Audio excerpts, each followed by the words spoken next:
Good evening, everybody. This is the Extraordinary Planning, Transport, Regeneration Overview and Scrutiny Committee meeting on the 15th of November, 7 p.m. First of all, can I just ask whether we've got any apologies for absence? Yes, Chair, we have two apologies from Councillor Anderson and Councillor Maney. Thank you very much. I've actually got two items of urgent business myself. We'll get the first one out of the way. Obviously, this committee was supposed to have two reports before it tonight. As a publication, neither report was ready, and one report was so unready that we were unable to even provide a follow-on report and hear it tonight. Considering the topic, I've been very public about how disappointed I was when I heard that news. So I'm just wondering if officers can give us any idea of how this is possible, because I think it's unprecedented that a committee can possibly have been had zero reports published before it was supposed to be heard the week before.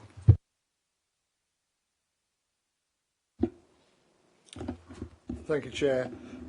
As regards the BVI report, I'll take full responsibility for that. The report was added to the forward plan in October. Shortly after that, I was off with COVID for a while, and other pressures meant that I was not able to attend to the report in the timely way that I had intended. I was intending to discuss with you in more detail what you would like to have seen covered by the report, but I do appreciate that it is, particularly in light of the fact that when I first sat before this committee, I was challenged about the quality of previous reports and promised to improve our performance. I think you've acknowledged elsewhere that our performance has improved significantly since then. And certainly the last batch of reports that we presented to you, we were commended for the openness, candidness and comprehensiveness of those. And I do not want to slip back from that if at all possible. I appreciate we have done that on this occasion. I would say, however, that in relation to the BVI, you have considered reports on the key regeneration projects that are mentioned in it. And also those have covered the history of those reports and future steps and lessons learnt.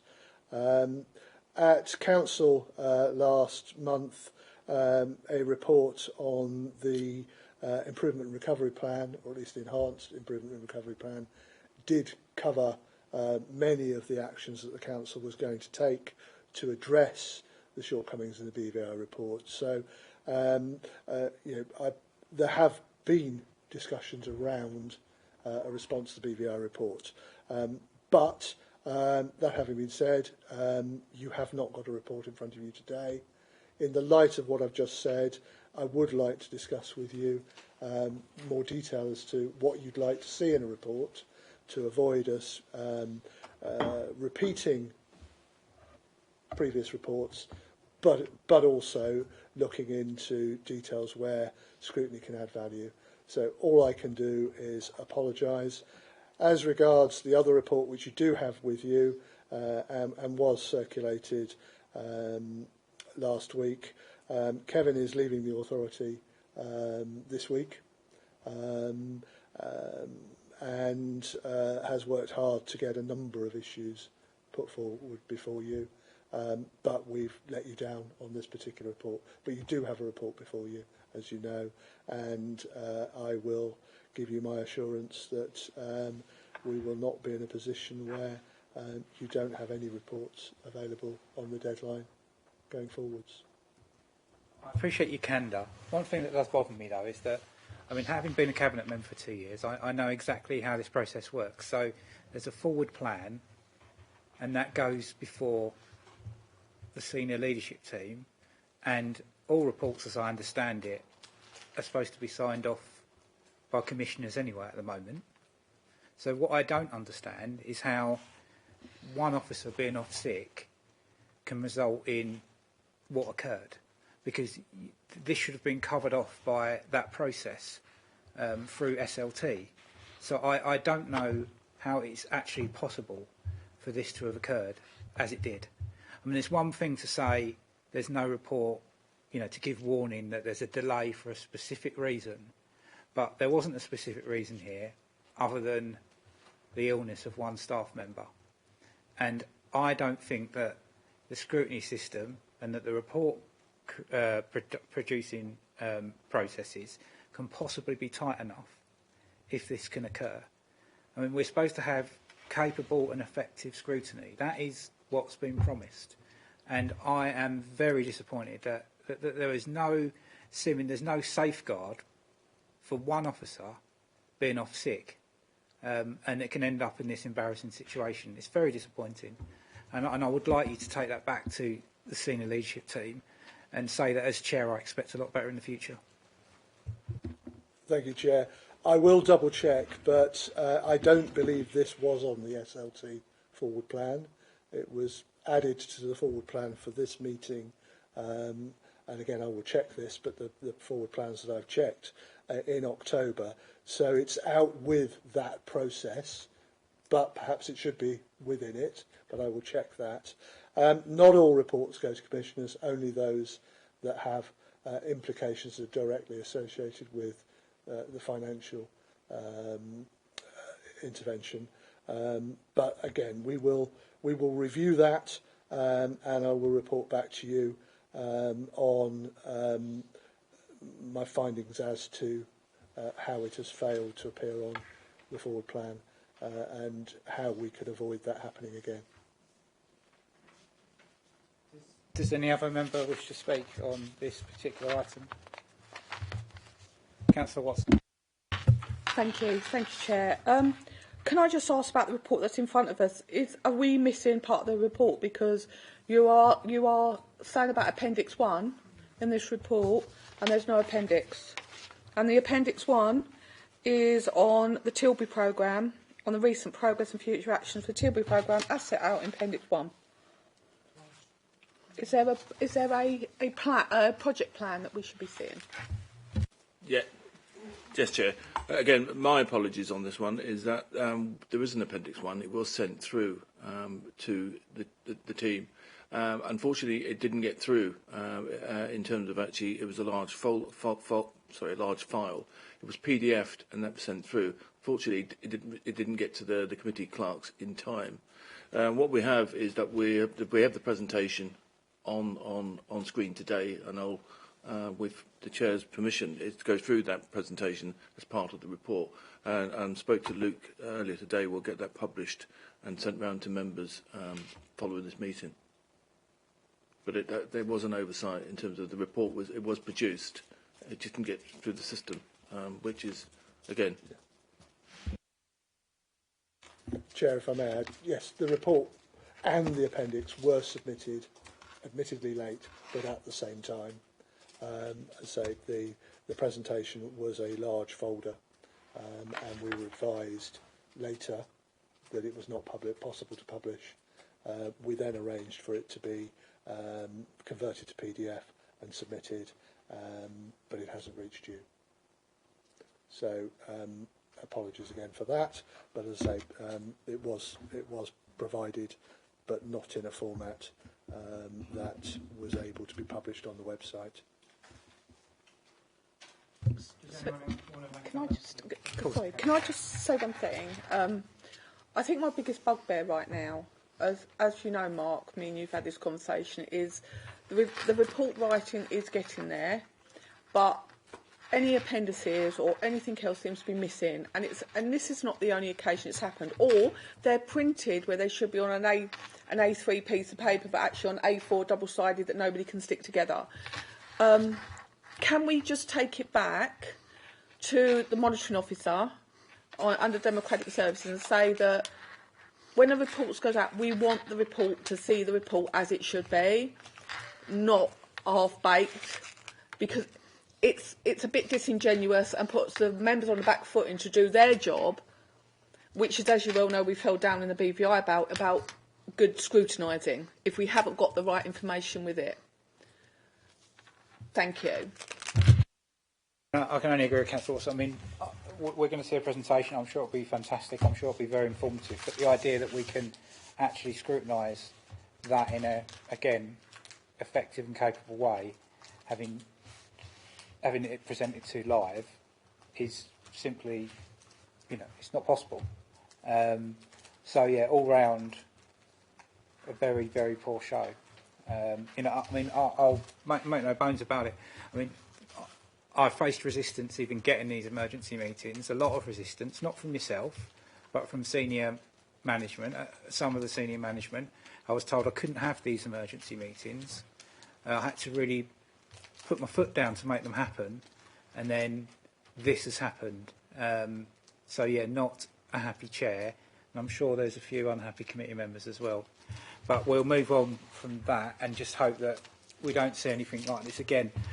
Second urgent item of business from me is that, as you're aware, I requested that we look at the scrutiny of the local plan going to the extraordinary meeting. I didn't think we'd be able to scrutinise it in a way that it deserved with the current timetable. At the moment, there is no meeting and no paper plan to be presented to ONS before we go and take this consultation document to Council. I challenged that directly with commissioners, and I asked whether or not they believed that we would be capable, and again I use this term because this is the term in the report, that the current timetable would deliver capable and effective scrutiny of this local plan. They've come back to me and said that they believe it does. I am firm in my disagreement with the decision, and I'll be happy to share that response with all committee members. That's not a problem at all. But as a result, the timetable is not how I'd like it, but the local plan will be heard now in scrutiny. As chair, I've made the decision that it will be heard on the evening before the local plan is going to be held in full council, because at the moment there is no plan for ONS to see it at all, and I feel that ONS has been entirely circumvented, and it's something that I'm personally really uncomfortable with, considering the lessons that were supposed to have been learned and the guidance that the commissioners have been given. I think there's a real gap between the guidance and direction we're being given by the commissioners and their actual practice on this point. And so I'm very keen that we do scrutinise it, even though we won't have proper time to actually give and get back feedback for the next day. But I think it's really important that all members have a chance to appear before scrutiny and ask questions in a public scrutiny session rather than in the Q&A, which is planned just before full council. So that's me done, unless anyone wants to make any comment on that. Unless anyone's unhappy with that at all? No, good. So we will then move on to declaration of interest. Has anyone got any declarations of interest? No. Brilliant. So we will then move on to the Towns Fund report. Is that going to be presented by yourself, Kevin? Brilliant. Please go ahead, Kevin. Thank you, Chair. This obviously report is an update on the position on the Grays and Tilbury Town Fund Board. Just going back in terms of actually, it's been over, I believe, a year since it's been was reported back to you. So what I've set out in the report is some of the major changes that have taken place in relation to some of the elements of both programmes. And some of the key elements that are moving going forward. In terms of actually the presentation, I had produced as an appendix, which we'll go through, is an update on Tilbury, which is probably more advanced, and so it's a bit more information in terms of actually individual projects. But just to recap, since they were last considered by the board prior to submission, to Thurrock, department rather. Business cases were produced for both the Grays and Tilbury programmes. And that's essentially a strategic business case saying how they're going to be put together, how they're going to work. Those were submitted in August 22 and in October 22 for Grays. Because of the issues of... Sorry. Is there any way we can get the presentation to fill the screen?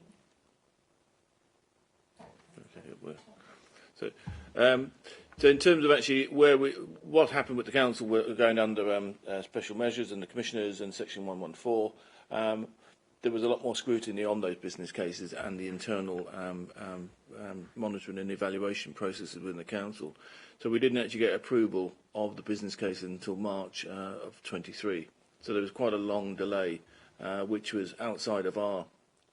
It was more to do with the department sort of looking at the council and seeing where we're credible delivery partners, and that was, that took time. But in the meantime, we couldn't move forward in terms of beyond the development funding because we didn't have access to the funds. So that has been delayed. But where we had sort of funding, we have moved forward, taken most of the schemes through to the design stages. And most of that is through to outline design, and in some cases we've moved them through to planning as well. So it's so we have done that. Just in terms of Tilbury, I think where there's a bit more, we've made more.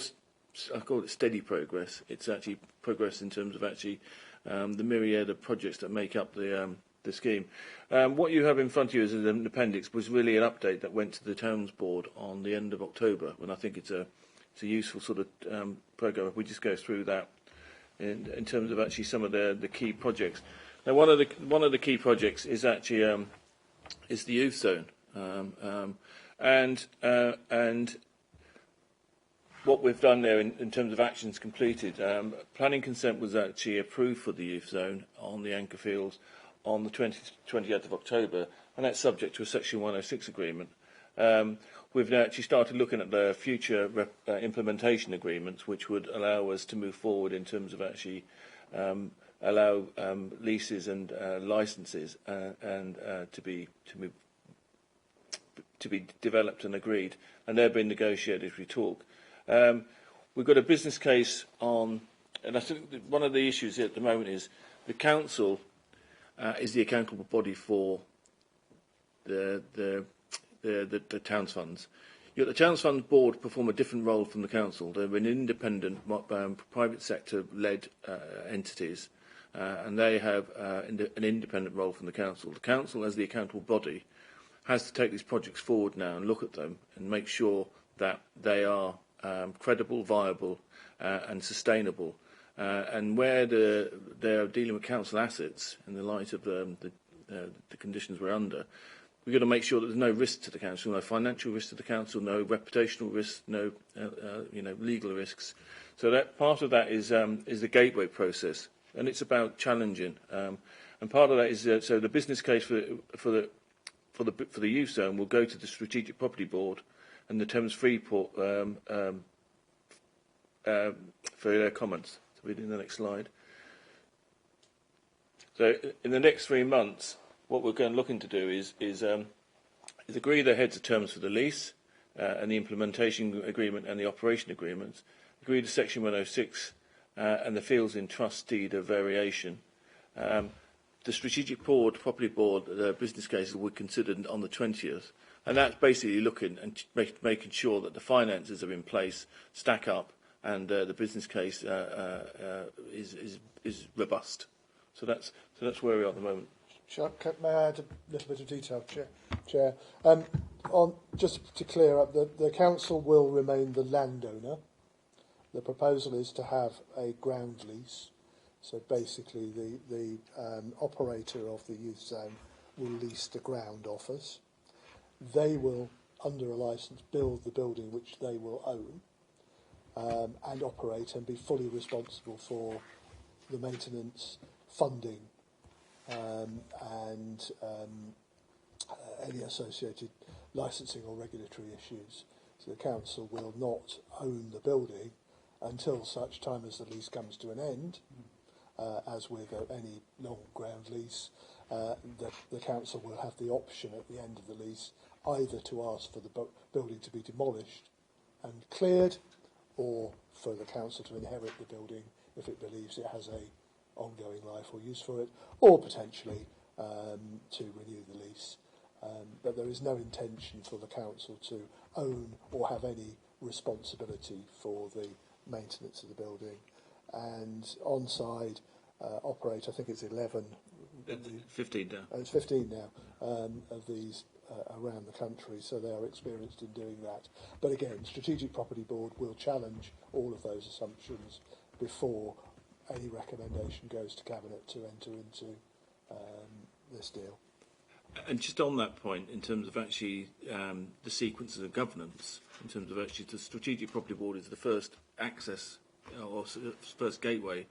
We would then go to SLT. It would then be turned into a committee report, and prior to it going to committee, I would anticipate they would come to this scrutiny committee for scrutiny. Whether that comes together as a package or individual projects, and with the youth zone, it's going to be a large scheme, so they may justify its coming to the scrutiny as a separate entity as opposed to a programme. But that was something that can be discussed with the chair at the right time. But at the moment, we're just going through that initial gateway to make sure that it's robust enough to be taken forward, and that's the recommendations that will go to the Strategic Property Board, is that they agree the draft leases in terms of the heads of terms, and move forward to the next stage of development of the operational and implementation agreements. The other thing there is in terms of actually the funding. At the moment, it's a funding cocktail. It's an unusual one in terms of actually the bulk of the £10.7 million of this scheme will come from grants from the Towns Fund, but there's also an additional grant of £2 million from the Seed Fund from the Thames Freeport. The rest of the monies will be made up from the capital will be made up from private sector contributions. Those at the moment are still being negotiated, but there will be a condition before any contracts are let that funding has to be secured by funding agreements. So that's where we are in the last 3 months. The next 3 months, that's what we're going to be. I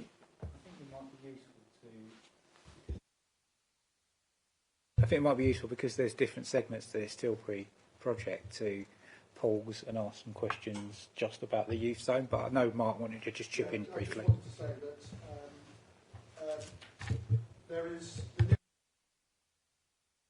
Thank you. The nearest operating youth zone is in Barking and Dagenham. I don't know if you visited it, Councillor Watson. They would certainly be happy to host a visit of this committee to show you what the facility provides, but also to talk through how they fund it going forwards. And if you go into Barking and Dagenham, you'll see the logos of all the companies that are engaged actively in promoting it. And I think when you see it, you'll understand why companies would have an interest in doing that. So, and say, if that is of interest to the board, we can organise that. Yeah. I've got no comments to that being organised. I mean, I know there's work commitments which make these things quite tricky, but as long as we had some representation from committee, then I'd be happy with that. Councillor Watson and then Councillor Kelly. Thank you. Can you just clarify a couple of things for me? So, in terms of the borders, the 22.8 million that the board has been awarded, they're going to take 7 million out of that for this. So, what's the other 15.8 been earmarked for? That, just hold that. The other thing as well, the ground lease you're talking about, we are going to lease the land back to them. Yeah, to the youth centre. We will lease them the land. Yes, we own that land at the moment. Are we leasing it on a peppercorn rent, or are we going to do market value? That's under negotiation at the moment. Okay, because that would be good to know. And also, if the construction costs outweigh the money that's been committed, Is there any impact that the council will have to step in at any time and fund the differential? Yeah, and that's exactly the point that's going to be picked up in the business, the strategic property board business case, in terms of actually have we made a provision for appropriate contingencies, have we made appropriate step-in rights in terms of actually when we let the build contract. I think where we have the benefit here is that on-site charity who run who developed the 15 youth centres have a development management capacity. So basically, they on behalf of the individual authorities and local charities actually develop the youth zones from a design perspective. They manage the process through planning. They manage the process in terms of the tenders. They manage the process in terms of actually going on site. They manage the site completions, and they manage the handover. They've got the expertise in that. So at this point, they're providing us with their costings, and they're based on they're not just based off the book. They're based on actual developments happening on the ground. So they actually use the teams and their capacity and professional skills to do that. So they're providing us with their costs in terms of actually what they're per square foot for all the different elements. So we've got those costings behind us. We're scrutinising those at the moment. We're making sure that the contingencies are in place, and the relevant sort of safeguards are there. At this point is that we wouldn't commit to a build contract until we had all the funding secured, but also a main contractor on board with a fixed price. Now that's part of the process that we go down, and they've successfully delivered, say, 15 of these at the moment. But obviously there'll be the safeguards built into that process. If I may add, Chair, as I say, this will be coming to Strategic Property Board. I will be quite clear that the council will not be the client for this building contract. It will be the operator. But it is still important that as the landowner, we are satisfied that they have the wherewithal to complete it. Because even though they'll be operating under a licence and then a lease, if there's a half-built building, we know who will get the flack. Therefore, we need to be satisfied that it's different from selling a piece of land and then it is the developer's problem. In this case, we will remain the owner of the land, albeit that it will be their problem. It won't be seen as their problem. It will be seen as our problem. So we will need, this is the reason why we are getting all of that detail, all of that reassurance, to make sure that this is not a situation where either they come begging to us for money or it fails and we have to pick up the pieces and finish it. I agree. I mean, that's the concern, is that it doesn't matter what's in the agreement. Like, if there's a half-built building and this company goes belly up, we're still going to have to fix it. We can't just say it's not our fault and leave that building half-built there. So we are, whatever it says regarding, contingency, we are ultimately the final contingency, whatever it says in that document.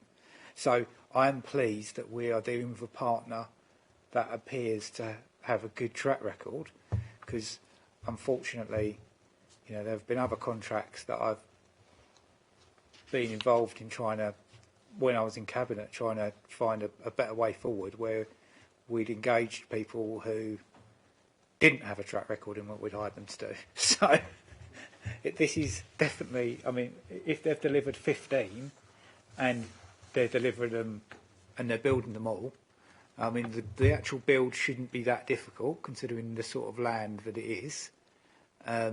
So there's no, unless they find a load more asbestos like they did round the corner in the ground, then it should be a fairly straightforward build.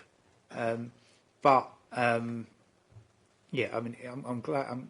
We cannot, we can't mess this up, and we can't end up in the situations that we've ended up in. So I think I think you make a very good point. Did you want to add anything, Councillor Watson?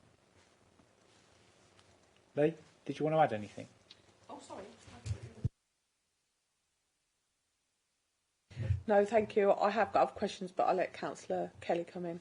Councillor Kelly. Yeah, it was actually similar sort of line. So obviously you're looking at for the lease. Obviously, I'm not sure if you could tell us, but what sort of lease term would you be looking at, or is that all to be negotiated? Obviously, the longer. They will want, Chair. They will want a reasonable length of lease to recoup the investment with a long. If you're leasing a building that is funded by the landlord, short leases are appropriate because it's the landlord that's recouping the investment rather than the tenant. With a ground lease and the tenant wishing to recoup their investment, they would expect it longer. So I would be expecting this to be 40, 50, possibly longer years. But we've yet to get into that detail until we've agreed the planning consent. So it's with a long lease, it may be a peppercorn. Ultimately, it's what is the land worth. It's open space, and I know there's been some concern about that, both at planning committee and elsewhere. For any other use, it doesn't have a lot of value. So I will point out now that we're not expecting a significant rent, if any, but that will be discussed, negotiated, and you will be advised through the decision-making process. But with a ground lease, a low rent or a peppercorn is quite typical, because the ground without a building doesn't have any notional value. Excellent, thank you. And just very, very quickly, looking at the funding streams, I think that's really good news that we've got money coming from the Thames Freeport private sector, because obviously the more money we can get from those projects, it actually leaves more money for the Tilbury Towns Fund. So, all in all, it's cracking that we've got 4 different revenue streams. So not so much a question, more of a sort of just good news. It also adds a level of reassurance scrutiny as well, because they will also want to be satisfied before they commit their money. So we have a partner in ensuring that this is done properly, rather than it just all being sat with the council. They're relatively small investor, but it's still a significant amount of money, and they will want to ensure that they get a product for it. And of course, the Freeport, whilst again a bit like the Towns Fund, is private sector led, in our case, it is a government programme, and government will want to make sure that it delivers outcomes from the investment as well. Councillor Watson.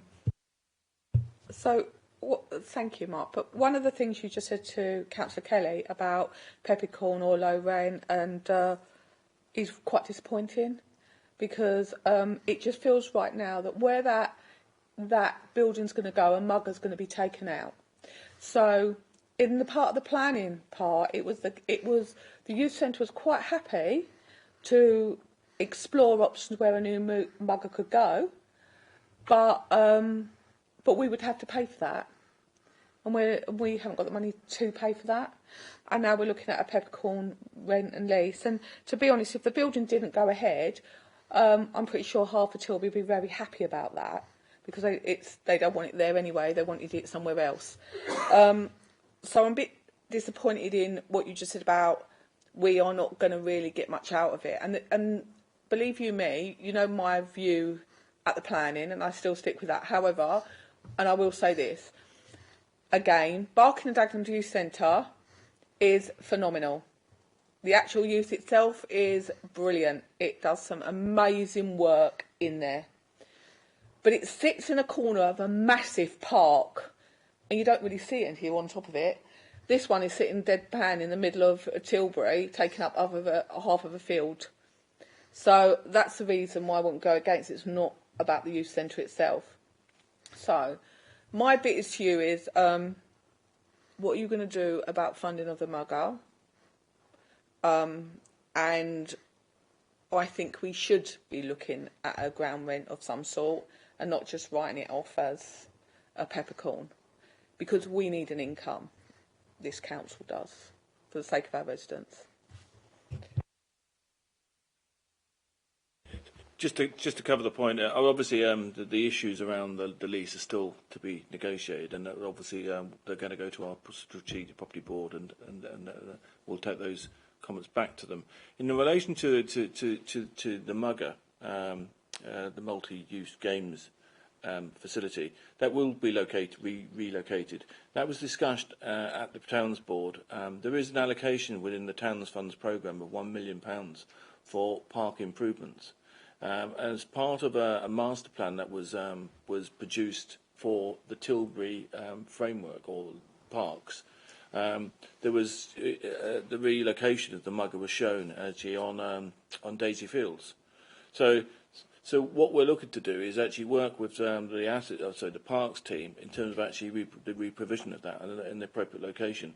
And part of that master plan showed where it could go. In terms of actually the funding, I would anticipate, and it was the expectation of the Tilbury board, that would be paid for from that £1 million of park improvements. Well, can we ensure that it is? Well, I think that's the expectation, and it was costed. We knew what the cost of the Mugger was, and it was actually it's contained within that within that budget. Sorry. I just feel at this moment incredibly sorry for the Tilbury residents, to be honest with you. So they've got they're going to have a youth centre in a place that they don't really want it, but they're going to have it, and that's good, that's fine. And then they were due to get an employment and skills centre, but now that's all been scaled back now to We're going to move on. refurbish. We're going to move on to that, Councillor Watson. Oh, sorry. Let's switch to the subject. The first point, absolutely. Okay, I'll ask my question after then.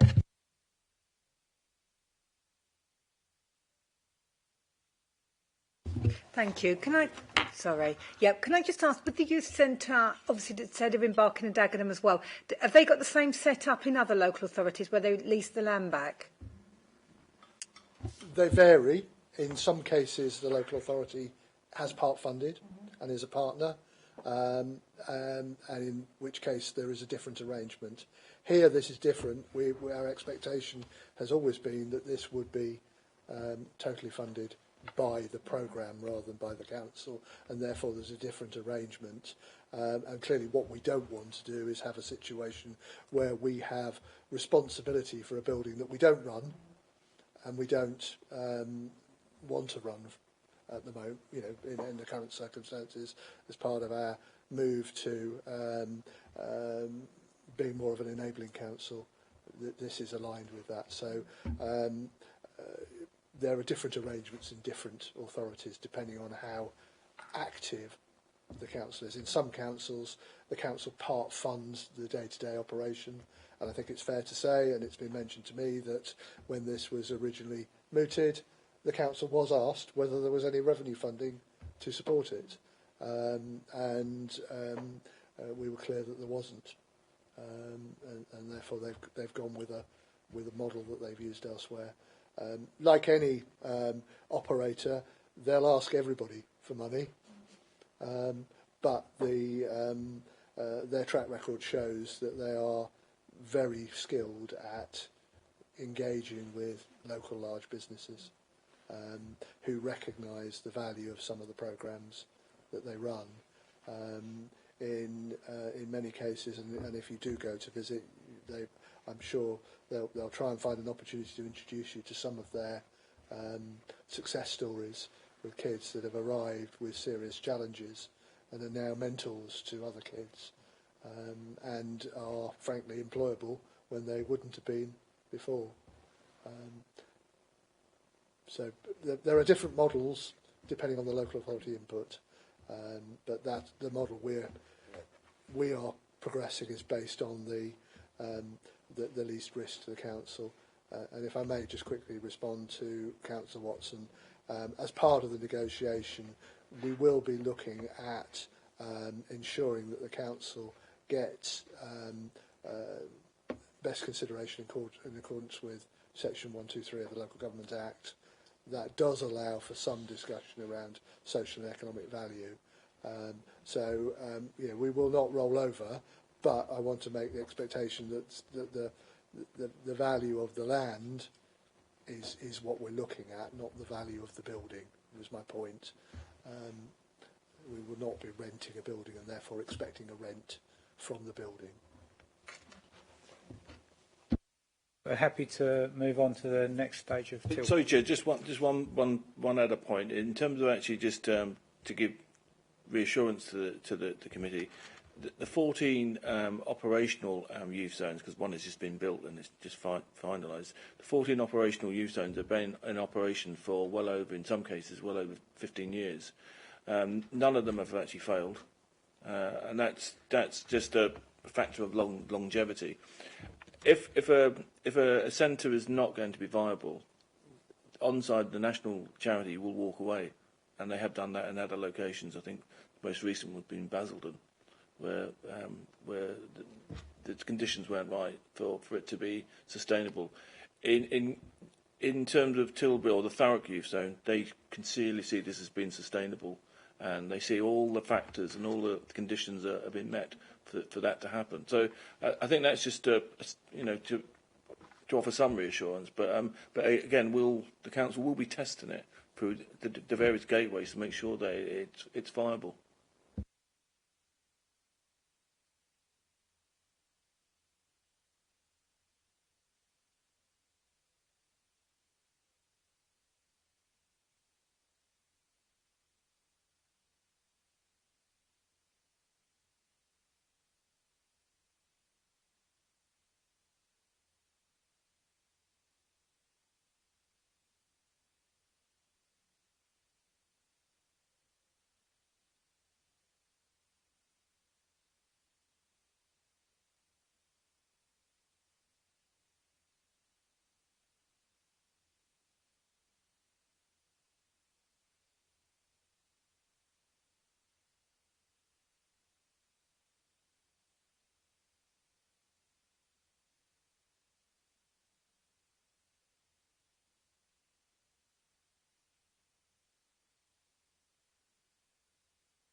Brilliant. Does anyone have any questions about the pontoon?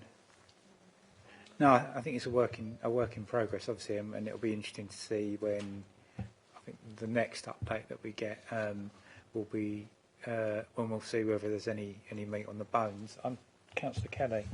No, it was just obviously to say that the port operator, Port Tilbury, obviously got a track record. Obviously, fantastic company here in Thurrock, and they've had some real success recently with Tilbury 2. We know they've got the expertise to sort of maintain and manage a project like this. So maybe it is there, maybe it's not, but certainly everything's there. And as for the Thames Clippers, certainly there's a lot of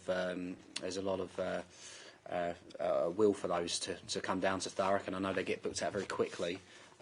When they don't have a few of them, but when they do come, they're booked out almost instantaneously. So really exciting stuff, and we do have the operators in Thurrock that could potentially run it. So good news. Yeah, it's very helpful that the port director for the Port of Tilbury is the chair of the Towns Fund Board, so he is well aware that they would be my preference for a tenant because of their long history and capability. Thames Clippers not far behind in many ways, but as I said, we will progress that and report back.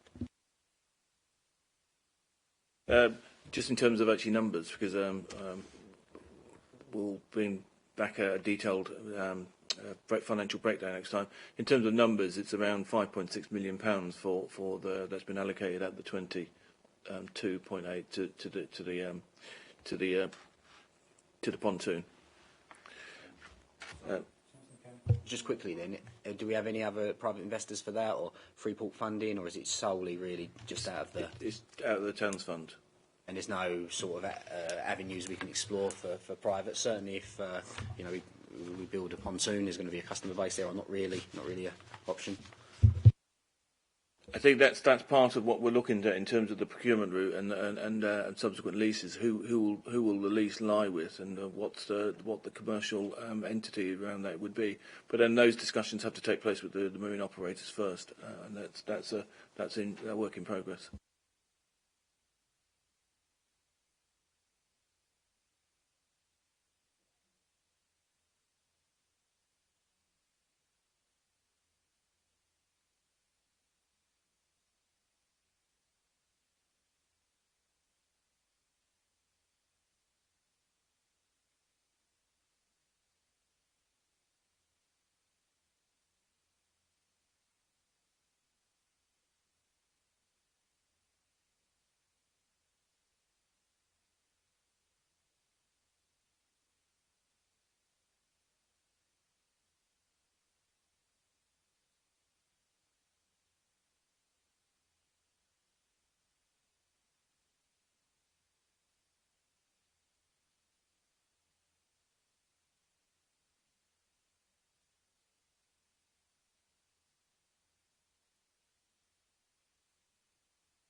Hold on, because I've still got a few quick comments.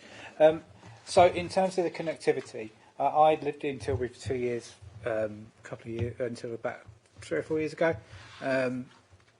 It's so frustrating when you see, when you see the square come alive at Christmas, and just become this wonderful place, that you just think that sort of thing can happen a lot more.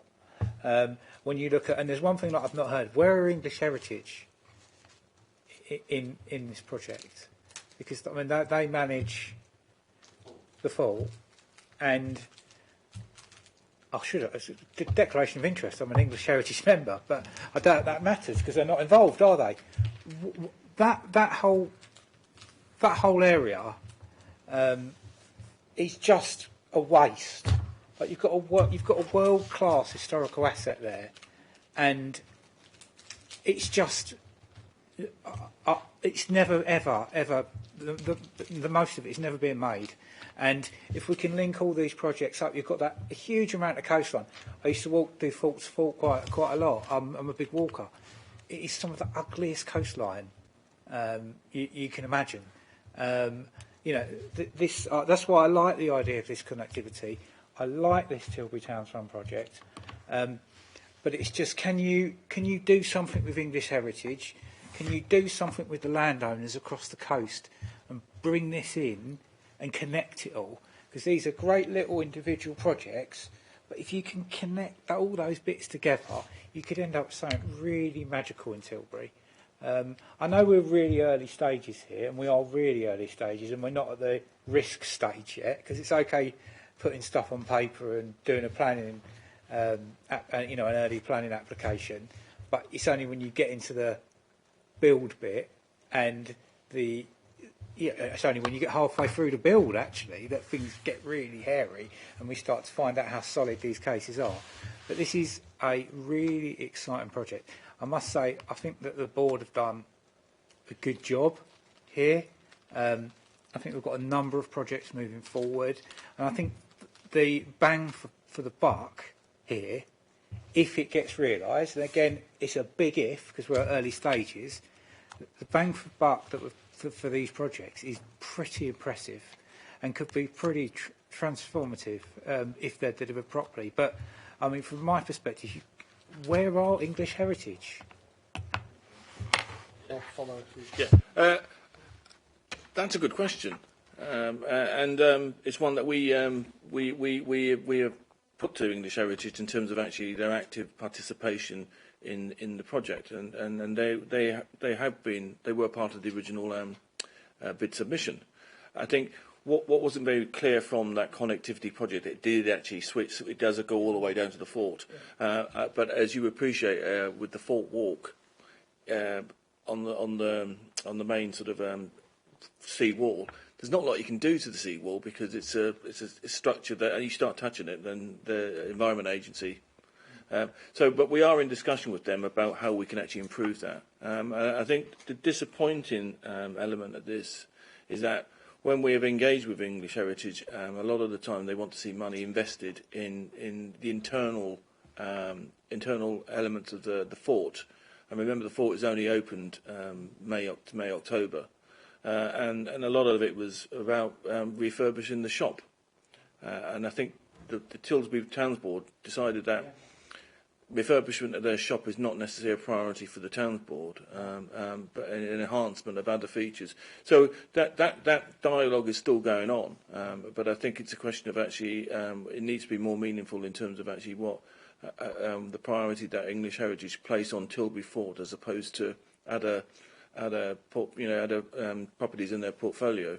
I just find it staggering. I like the board, the pictures of the little boardwalks that you had there. Boardwalks are a way of extending, of reclaiming the sea. Yeah, but boardwalks along there. English Heritage, I find it so short-sighted. Surely, the best way of them funding their shop is to get footfall in that area. I've always been staggered by the lack of ambition at that site. It's world class, and we need to do everything we can to try and get them to get involved. That's my little chip at English Heritage. Has anyone else got any comments at all? Councillor Kelly. Only to echo what you said there in terms of, I think the distribution of funding is really good there. I think you've obviously managed to get into some of those buildings, refurbish them. So obviously they are fantastic buildings, so a bit of refurbishment will bring them back to life. With the Civic Square, I do wonder, whilst it's important we do pedestrianise it, obviously if we are revamping it, more people are going to be visiting there, certainly with the youth zone as well. We did have a few concerns with the youth zone over parking, so I do wonder whether we could look at drop-off and pick-up zones in and around the area for people that not only visit in the youth zone, but other areas in Civic Square as well. So you said there wasn't a net loss of parking, which is great, but I do think there's an opportunity there for, well, more parking, or at least drop-off and pick-up zones for people to simply travel to Tilbury and drop their children off. Thank you. Just to come back to that's exactly the point we were making. It's more about sort of making more flexible spaces. So there's no net loss of parking. What we're finding is that there's a lot of unauthorised parking. So we're dealing with that, but we're making sure that the bus stops are actually laid out and layovers are laid out as well. So it'll make it easier to operate within the area, if that makes sense. So yeah, that's part of the rationale behind the principles. Okay, thank you. And just lastly, so there was a lot there. There was a long list. You're quite comfortable that's within the funding stream at the moment? You're quite deliverable for everything, or do you think sums may drop off? There is, and I think just in terms of actually how the board has approached this, is that there are priority projects, and the priority projects at the moment is the youth zone. Some of the public realm works that are going ahead. Some of the other projects which will be delivered later in the programme are the flex. So some of the works potentially around the library, if the library is I understand is no longer going to be moved to the IMC, so it's staying in situ. The question mark is there was when it was being relocated, the youth zone was not the youth zone. The Towns Fund was going to use some of the funding to revamp the library space. If that doesn't happen now, there's the conversation as to can that still work? Does the library have to change? Not its performance. I mean, the library at the moment is actually opened 2 days a week, which I think to the people of Tilbury is disappointing. And so therefore, is there another operating model that could be brought to use and some of the funding be used to support that? So there's flexibility within the budget at the moment that the board would want to retain. So if there are cost increases on other projects, they could be. We can, they have the flexibility to change and move funding around. Excellent, thank you for that. And then in terms of priority projects, I would have thought personally something like the Tilbury train station revamp. Obviously, it's a focal point in Tilbury, so I would class that as very important. The skills centre, and I do like the idea of the match funding with the Heritage Lottery Fund as well, because effectively you're getting more for less money. So, but I'm sure the Tilbury Towns Fund know that. So brilliant, excellent, thank you. Anyone else? So, who is going to be running the skills centre? The skills centre will be operated by the council. The council has a freehold on the has a long lease on Brennan Road. The town board will be paying for the refurbishment. In terms of actually how it's going to be operated, Michelle Lucas and the adult team will be managing the space, and obviously then there'll be a combination of adult services, adult college in there. There will be we're working with DWP to run their referrals.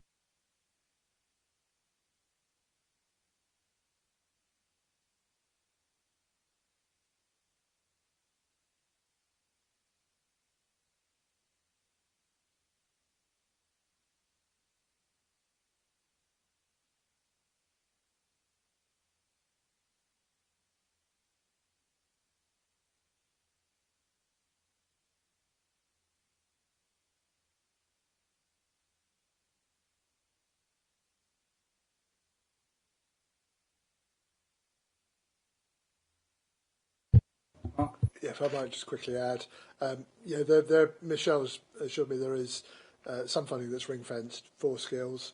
But also it's worth noting that skills is a key plank of Freeport. So if there is any shortfall in terms of operational budget, then there's an obvious candidate to have that conversation with. But at the moment, there is no concern about the council managing it. And as Kevin says, we have a long lease on the space anyway. The history of it is that community space had to be provided as part of the housing development, and the council, I'll say controversially, in its wisdom at the time, decided it would take on responsibility for that, and we haven't managed to find a viable use for it for some time. This is a viable use for it with ring fence funding, and as I say, the potential safety net of Freeport skills funding if required. Can I just ask one other question? In your map of the town square, and I do like all the public realm stuff that is coming through, especially along the riverfront as well. I think that's absolutely brilliant. You've got the IMC site, which was the old fireman site that's sitting there. Now, we don't know what's happening with that IMC site.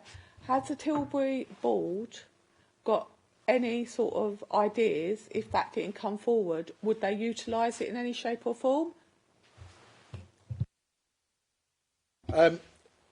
The NHS has yet to formally advise that they're not going to build an IMC. What they've advised is that the previous scheme, which did include the library, did not pass their business case approval. They are looking at whether they would get approval for a smaller building, excluding the library. And until such time as we get that confirmed, because there is still a wish on behalf of the council to have an integrated medical centre there, until that's confirmed, we haven't looked at other options. It is something I need to give further thought to. I suspect the Towns Fund will not have sufficient left to do everything it wants to do and something else there, because it's a sizable site.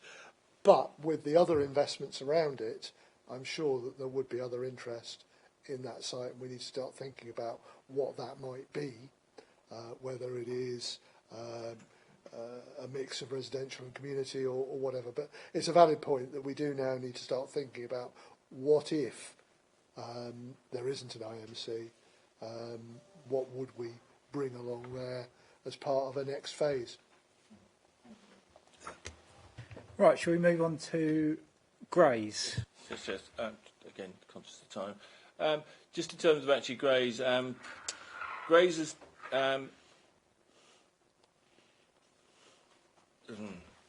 been delays in Grays.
And some of you may have picked this up in some of the correspondence that's been around in the last couple of days from some members of the board, that clearly we talked before about how the programme for Tilbury had been developed with a range of projects and demonstrates a clear, good working relationship between council officers and the board. And I think that's not the case in the same way in Grays. And there's clearly a disconnect between what the expectations of some of the board members, if not all of them, and what is in the business cases that was put forward is different, and hence why we've done a review. I've met with a number of the board members, and we're getting them together next week to really sort of get back to the basics of these projects and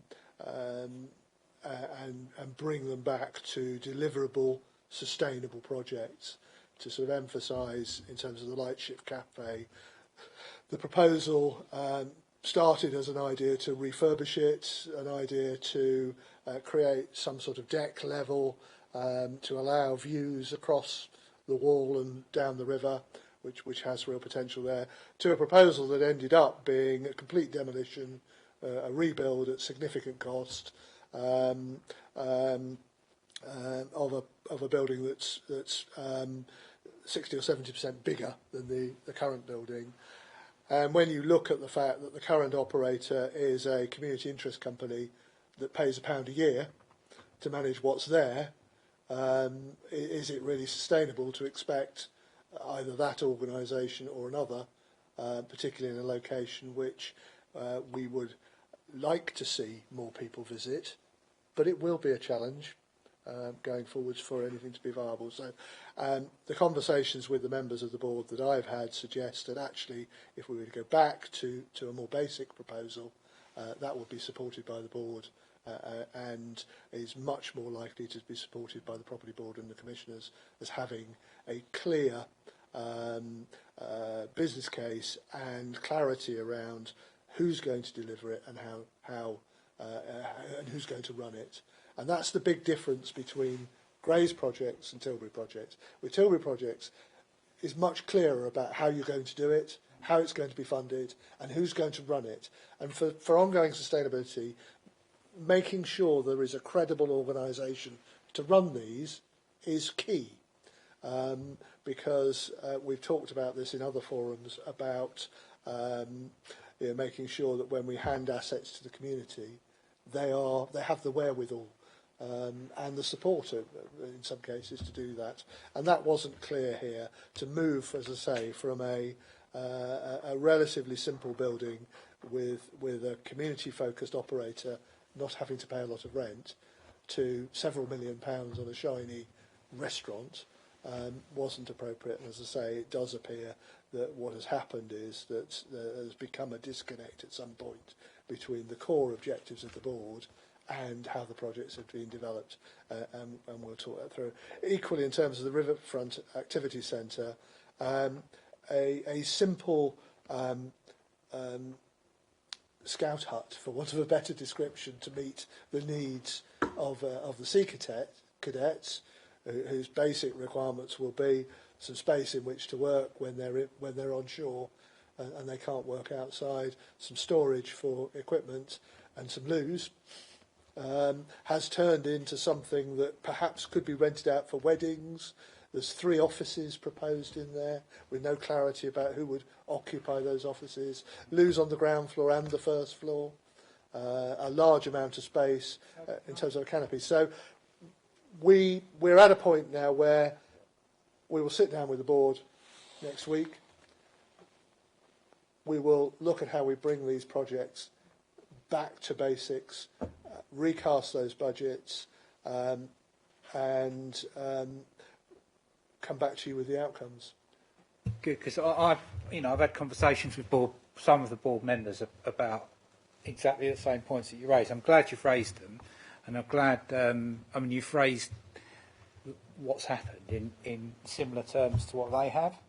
I think they. I mean, I don't know. I don't understand how there's not been a meeting with the board for so long. I mean, there's not been a meeting since March, since the funding was, since the government came back to us on that. I have no idea how that has possibly been allowed to carry on. They feel not engaged with. They feel that they've been ignored, and they feel that their vision has been sort of taken off and it's been misrepresented as well. I'm entirely with you. I mean, for me, the beach is, that is where we make the real change to Grays. If we can deliver a beach in Grays, it could be it could completely change the whole town, and we need to make sure that project, above all, is perfect. If that gets nailed, then Grays just changes. I mean, there are there are some people who think that you need more than that. But for me, even without the other elements, if you get that beach in that place, there's people that travel from London, that travel all the way to Southend, that if you put them some basic facilities for mum, dad and tots around that beach, they won't go to Southend. They'll stop in Grays and they'll give it a try. And so if we get that, it would transform the high street as well. Like in terms of the restaurant, it's a ridiculous risk to take on. I don't know how we even got to this. I mean, just look at the problems they've had at Southend with finding tenants for these big restaurant bills that have been made privately. It's a nightmare. And restaurants are inherently risky businesses. They die very quickly, or they take off. There's a huge element of risk in these projects. I have no idea how we even got to that stage. Just do some improvements to the Grays beach as we have at the moment. Make the connectivity to the actual new beach attractive and accessible for all. Provide enough toilets. Provide a couple of kiosks so that a couple of private businesses can set up that sell bucket and spade and a bat and ball and a hot dog, and people will come to that beach. People with young children will come to that beach and they'll use it regularly as long as the British summer holds up. In terms of I know that the people are very disappointed with how this activity centre, like you say, just turned into this monster. I think you summed it up perfectly. They need a scout hut so that all of those groups can come together and use an area next to the riverfront. Let's just get that back on the table. It's not rocket science, is it, to build, a rectangular building with space in it and toilets and perhaps some heating. Yeah, it's just not rocket science. So can we just get that back straight away? Because I think there was a worry that not only was the new activity centre gone, but that any sort of building for the Sea Cadets was going to be just wiped away as well, and that was just forgotten. And I think that, the cadets have become excited about these plans, and I think they feel a little bit disappointed with what they've been hearing and reading, that, it was never tomorrow. It was always going to be a little bit in the future, but I think they've probably got quite excited about what this meant for them as an organisation. So I'm really pleased with what's been, how we've got to this position. We've de-risked a lot of the just nonsense, and we've got back to what we need to be concentrating on. But we must, and we must make every effort to try and, reconnect and re-engage with the board and get that relationship where it needs to be. Because we've just had we only had one report tonight. We could have spoken about that Tilbury. The stuff that's going on in Tilbury, we could have spent another hour on. And that's what the plan. That's what can be achieved when you have that. When you've got the board and the council going in the right direction. So, yes, I'm much more pleased with what's been said tonight, actually, than what's in the report, because I think clarified a couple of points around Grace Beach and the activity centre, and I think that's very useful. And we need, we need to get these outline plans put back together, how they were meant to be, how the board intended them to be, as soon as possible, and get them moving in. Because, I mean, frankly, it's chalk and cheese, these two sections of this report. It really is chalk and cheese. I mean, it looks as if literally we've achieved nothing so far on Grace.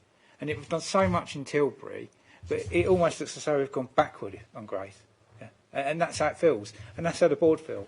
So let's get straight back into it. And I'd be really interested to get perhaps a briefing note after that meeting at the next PTR, just a brief, note, just to say how that meeting went, because Gray's got so much potential, and this fund has got the ability to realise that. So, yeah, let's crack on with this. Do you want to? Yeah, I just wanted to follow up on that. Yeah, I spent a couple of hours relatively recently with the chair of the board, walking there, and when you walk there, it is relatively obvious what's needed and what's going to succeed in the short term. And then if that succeeds in the short term, then you raise your ambition to build on it in the future. But what you don't go is from what's down there to expecting to have a full-blown restaurant down there. The positive thing is that many of these more basic elements were looked at as part of the options appraisal. So there is work to pick up and start again. What happened is, and I suspect this is, I've seen this happen before, it's known in the industry as scope creep, where the architect comes up with, well, what if you did this and what if you did that? And then somebody else comes up with, and everybody goes, oh, that'd be great, we'll bolt that on, and we'll bolt that on, and we'll bolt that on. And suddenly you've got what I call a camel, which is something that you would never design if you set out to do it. But what you do is you build something and you bolt something on the top and you bolt something on the top, and you end up with something that, what's it for? And apologies to all camels out there. But it's just, I mean, if you get that beach right, the private sector will see the opportunity there and bring in the leisure. And we've got the development of actual Grays Town Centre as well. So if you get that right, that changes the scope of the development of Grays Town Centre as well. That increases the ability for them to, include leisure within that big development as well, and units. And even if things don't happen in Grays Town Centre, we've got like 50 units that can provide fancy restaurants if the footfall is there. So yeah, I mean, it was just reading through it. It's just I don't know how it's happened. I really don't. Anyone else? No, we're all good. Any final comments? Yeah, I mean, on your point about create the atmosphere, one of the things that we will be working on with New River is meanwhile strategies. So they will want to build the capacity amongst local restaurateurs to operate in facilities they build. One of the things that has worked successfully elsewhere is the use of sort of refurbished and sometimes fake heritage trucks, for pop-ups. And one of the advantages of things with wheels and motors is that they can operate in the high street during the day, but during the summer evenings they can potentially decant down to by the beach. So you could potentially have some live music down there of a summer evening with 2 or 3 stalls, the Lighthouse Cafe giving a choice. So these are the things you can build on, and those pop-up way, some of them fail, but in many locations, whether it's Spitalfields, where it's been successful in the past, Brixton, the South Bank, and outside London, where I live in Folkestone, it's been very successful. Many of those go on to then be the tenants for the purpose-built space that's followed, but they've developed their business with low risk, low capital, whilst the market has built alongside them. If you build for the future market, you go bust waiting for it. Thanks for that. 2 really interesting reports. Again, chalk and cheese, but hopefully we'll see Grays catch up with the exciting work that's going on in Tilbury. So we have got, I'm assuming we're just to note them, aren't we? So we've got recommendation 1.1 to note the proposed changes to the original programmes and progress on delivering the Tilbury and Grays Towns Fund programmes. We're all happy to note that? Brilliant, thanks very much. We'll move on to the final item on the agenda, work programme. Again, I mentioned it in the item of urgent business. We will be seeing a report on the local plan in the 5th of December meeting, on the eve of the local plan going to full council. So, yeah, anything else on the work programme? Yeah, thank you. Just quickly, was there any update, or what was the... I remember asking this before about east-facing slips. I know we put in a bid in the past for business case, and business case was being set up, but I wasn't sure what the outcome of that was. And it has been on ONS in the past.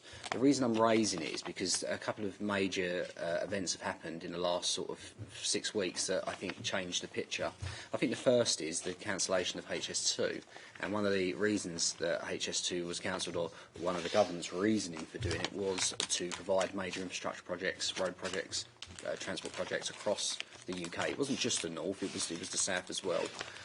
So I do wonder whether that opens up a potential opportunity for funding. So there should be funding there now, which wasn't there before. The second was in relation to the Lower Thames crossing. Now, we're not sure what the future holds for the crossing. There was talk of it potentially being delayed in the autumn statement. I don't know how true that is. It might not be the case. But if it is, that does leave us with a big problem in Lakeside area, because ultimately we need a crossing somewhere, now whether it's in Thurrock, Southend, wherever.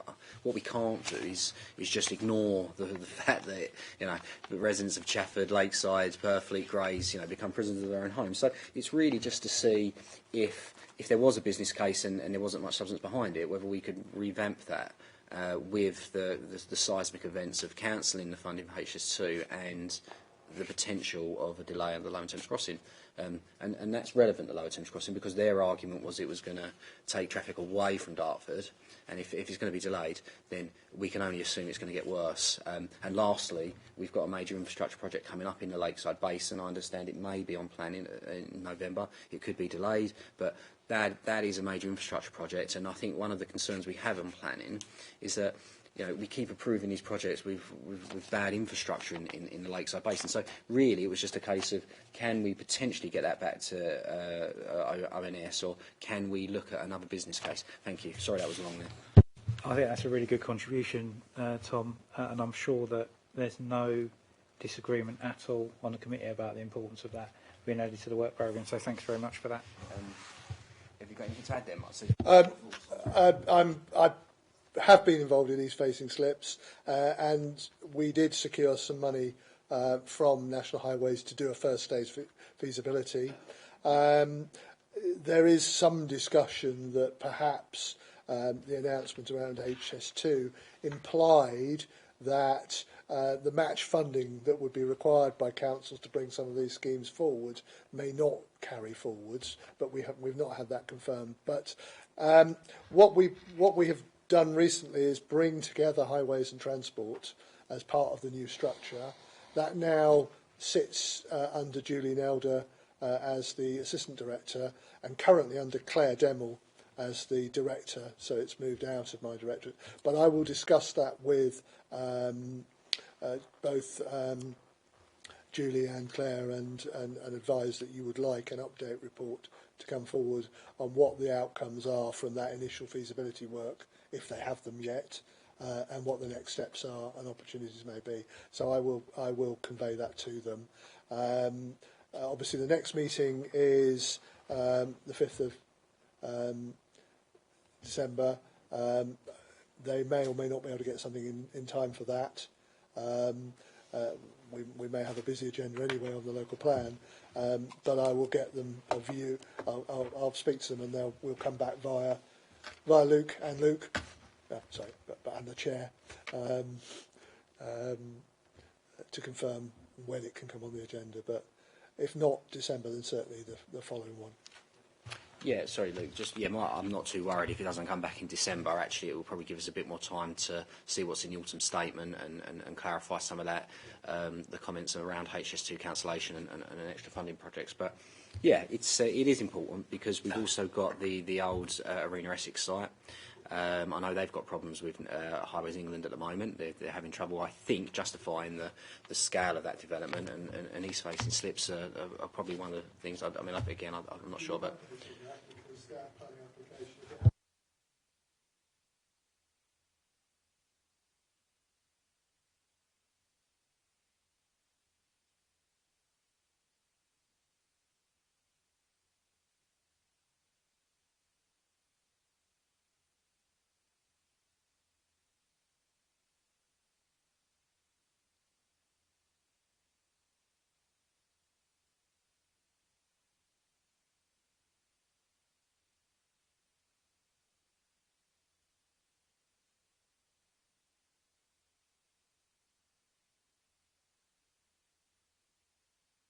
Brilliant. So that's the end of the agenda. A quick comment about Kenner.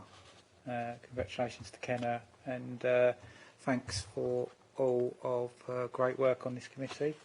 And we hope that she has a nice maternity leave. Now, I know she'll be avidly watching this committee right now. Of course, yes. Maybe a very good way of sending the lady to sleep. Well, I didn't say that.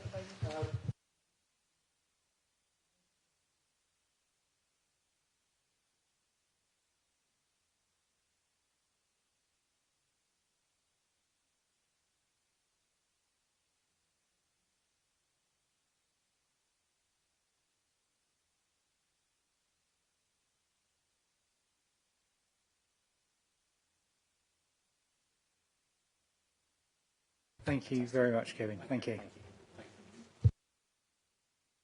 Thank you very much. That's the end of tonight's committee. Thanks everyone for their contribution this evening.